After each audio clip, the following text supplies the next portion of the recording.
महायुद्ध की आग में मिडल ईस्ट जल रहा है। ईरान के शहरों में तबाही का मंजर दिख रहा है। मिडल ईस्ट में जंग का आज 9वां दिन है और अमेरिका इजरायल ने ईरान की राजधानी तेहरान पर भीषण बमबारी जारी रखी है।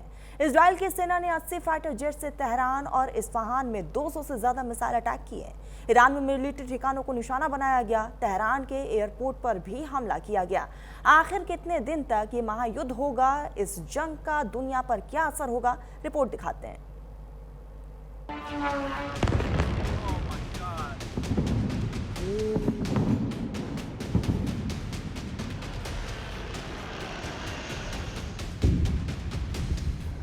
मिडिल ईस्ट में बारूदी जंग से हुई तबाही की ये सबसे ताजा तस्वीरें हैं, जहां 8वें दिन भी अमेरिका और इजराइल ने आसमान से बारूद की बरसात कर ईरान के शहरों को धुआं-धुआं कर दिया।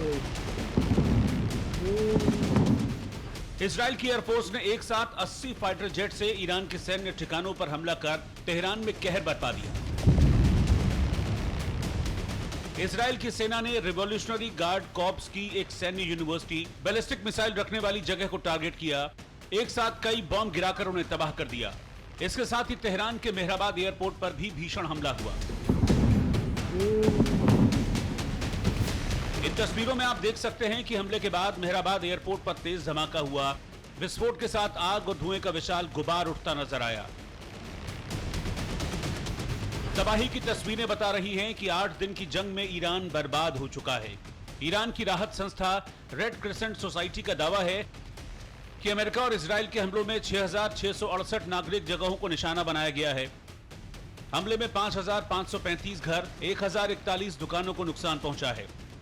14 मेडिकल सेंटर, 65 स्कूल क्षतिग्रस्त हुए हैं। 8 दिनों में 1400 से ज्यादा लोगों की मौत हो चुकी है। 2000 से ज्यादा लोग घायल हैं। ईरान में कई जगह पानी और बिजली की सप्लाई ठप है। ईरान में सबसे ज्यादा तबाही राजधानी तेहरान और इस्फहान में हुई है, जहां बड़ी बड़ी इमारतें खंडहर बन चुकी हैं। तबाही की तस्वीरें हर ओर से नजर आ रही हैं। इसी बीच अमेरिका ने ऐलान किया है कि आज रात ईरान पर सबसे बड़ा हमला होगा। अमेरिका के वित्त मंत्री स्कॉट बेसेंट ने कहा, आज रात ईरान पर अब तक का सबसे बड़ा हमला किया जाएगा।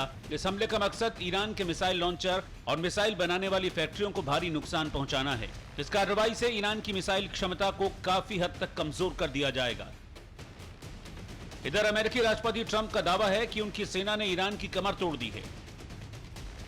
Their army is gone. They're just about, look, their navy is gone. Their communications are gone. Their leaders are gone. 2 sets of their leaders are gone. They're down to their 3rd set. Their air force is wiped out entirely. Think of it. They have 32 ships. All 32 are at the bottom of the ocean. Other than that, they're doing very well, Coach. Very well. We're doing, our military is doing phenomenally. Israel के साथ मिलकर America पूरी ताकत से Iran के शहरों पर बमबारी कर रहा है। इसी बीच अमेरिका का B-1 लॉन्चर बॉम्ब विमान ब्रिटेन के RAF एयरफोर्ट एयरबेस पर उतर गया है। माना जा रहा है कि इसका इस्तेमाल ईरान के मिसाइल ठिकानों पर बमबारी के लिए किया जा सकता है और इसके संकेत भी व्हाइट हाउस से मिल रहे हैं। Achievable objectives of Operation Epic Fury we expect to last about 4 to 6 weeks, and we are well on our way to achieving those objectives. Annihilating Iran's navy, we know that we've sunk more than 30 Iranian vessels and ships. Their navy has now been deemed combat ineffective.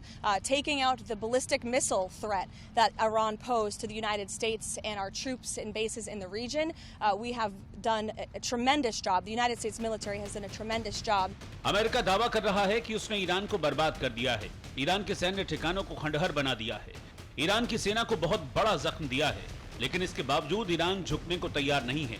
हर वार पर जबरदस्त पलटवार कर रहा है। Iran ने Jordan के एक airbase पर लगे अमेरिका के मिसाइल डिफेंस रडार सिस्टम को नष्ट कर दिया है। इससे मिडिल ईस्ट में अमेरिका की मिसाइल सुरक्षा व्यवस्था को बड़ा झटका लगा है। बताया जा रहा है कि हमला मोफाक सॉल्टी एयरबेस पर हुआ। हमले में ENTPY-2 रडार भी तबाह हो गया। इस रडार की कीमत करीब $300 मिलियन बताई जाती है। अमेरिकी ठिकानों पर हमला कर ईरान ने मिडिल ईस्ट में ट्रंप पर बड़ी चोट की है। हालांकि रूसी राष्ट्रपति पुतिन से बातचीत के बाद ईरान के रुख में थोड़ा बदलाव नजर आया। ईरान के राष्ट्रपति ने ऐलान किया है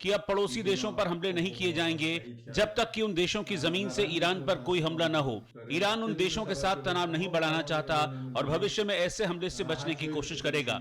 ईरान एक शांति प्रिय देश है और सैन्य कार्रवाई को रोकने का फैसला क्षेत्रीय स्थिरता के हित में लिया गया है। लेकिन अमेरिका की शर्तों के आगे झुकने से एक बार फिर ईरान ने इनकार कर दिया। ईरानी राष्ट्रपति ने दो टूक कहा कि अमेरिका का बिना शर्त आत्मसमर्पण की मांग एक ऐसा सपना है जिसे उन्हें अपने साथ कब्र में ले जाना चाहिए। इसके साथ ही ईरान ने मिडिल ईस्ट में छिड़ी जंग को सत्य और असत्य के बीच युद्ध करार दिया। Nothing simply a political or military conflict. This struggle is actually a continuation of the historic struggle between truth and falsehood. On one side stand faith in God, human dignity, justice, and the right of nations to live freely and independently. On the other side stand oppression, injustice, domination, and powers that believe they can decide the fate of nations through force and aggression.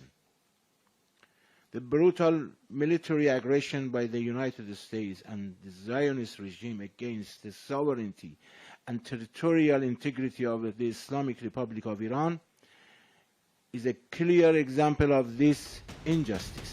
साफ है कि Iran ने are पार का मन बना लिया है। America और इजराइल के खिलाफ सबसे खतरनाक अभियान शुरू कर दिया है। सवाल है कि ये जंग आखिर कब तक चलेगी? इस जंग का दुनिया पर क्या असर होगा? क्या इस जंग की वजह से दुनिया का नक्शा बदल जाएगा? Bureau report, news India.